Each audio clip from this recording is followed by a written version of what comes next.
السلام علیکم دوستوں، کیا آپ جانتے ہیں بدعت کسے کہتے ہیں؟ آج ہم اس ویڈیو میں بتانے والے ہیں کہ بدعت ہوتا کیا ہے۔ بدعت عربک لفظ کا ایک بڑا، جس کے معنی ہوتا ہے بڑا،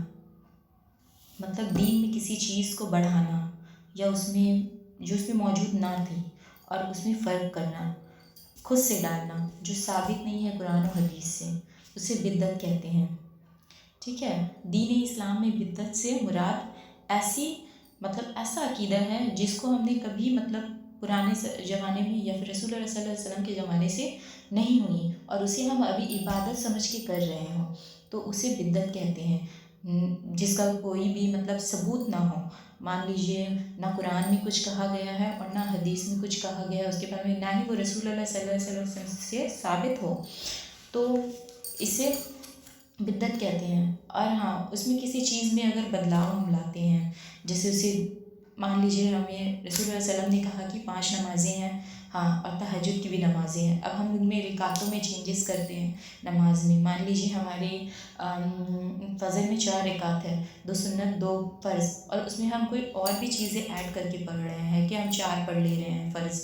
اور 4 پڑھ لے ہیں سنت۔ ایسا نہیں کرنا ہے، جو رسول اللہ صلی اللہ علیہ وسلم نے بتایا ہے ہمیں اسی حدیث کو فالو کرنا ہے، اور اس سے اگر ہم اپنی مرضی سے کسی چیز میں تبدیلی کر رہے ہیں جو رسول اللہ صلی اللہ علیہ وسلم سے ثابت نہیں ہے اور نہ ہی کسی قرآن میں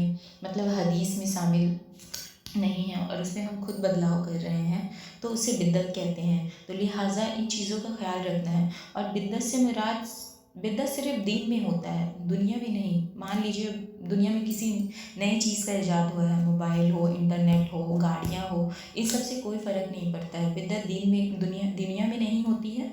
دین میں ہوتی ہے۔ دین میں اگر رسول اللہ صلی اللہ علیہ وسلم سے جو ثابت ہے اس میں ہم کچھ اور ایڈ کر رہے ہیں، ثواب کی نیت سے یا نیکی سمجھ کے اسے کر رہے ہیں تو وہ بدعت ہوتی ہے، تو